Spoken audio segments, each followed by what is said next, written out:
दोस्तों अगर आपने भी क्रेडिट भी ऐप से लोन लिया हुआ है और लोन का रीपेमेंट नहीं करते हैं तो क्या हो सकता है। दोस्तों पहला या दूसरा महीना में कोई भी रिकवरी एजेंट कहता है कि आपके घर होम विजिट हो जाएगा, तो पहला या दूसरा महीना में होम विजिट नहीं होता है और 2 या 3 महीना गुजर जाता है तभी कोई रिकवरी एजेंट आपके घर आता है। और वो भी कम का लोन रहता है तो कोई भी रिकवरी एजेंट जल्दी होम विजिट नहीं करता है। जैसे 5,000 का, 10,000 का या 15,000 का लोन रहता है तो कोई भी रिकवरी एजेंट नहीं आता है।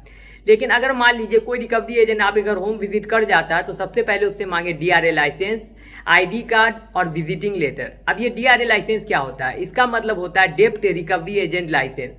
अकॉर्डिंग टू आरबीआई गाइडलाइन कोई भी रिकवरी एजेंट आपके घर जाना चाहता है तो सबसे पहले उसके पास डीआरए लाइसेंस रहना चाहिए, डेप्ट रिकवरी एजेंट लाइसेंस। क्योंकि उसके पास ये रहना इसलिए जरूरी है कि अगर उसके पास किसी भी तरीका लाइसेंस नहीं रहेगा तो कोई भी रिकवरी एजेंट जाके गैर कानूनी तरीके से लोन वसूली कर सकता है और जाके बदतमीजी कर सकता है लोन डिफॉल्टर के साथ। इसी वजह से उसके पास जो है डेप्ट रिकवरी एजेंट लाइसेंस रहना जरूरी है। अगर उसके पास नहीं रहता है तो उसी वक्त उससे कोई भी बात मत कीजिए, उसको वहां से भगा दीजिए।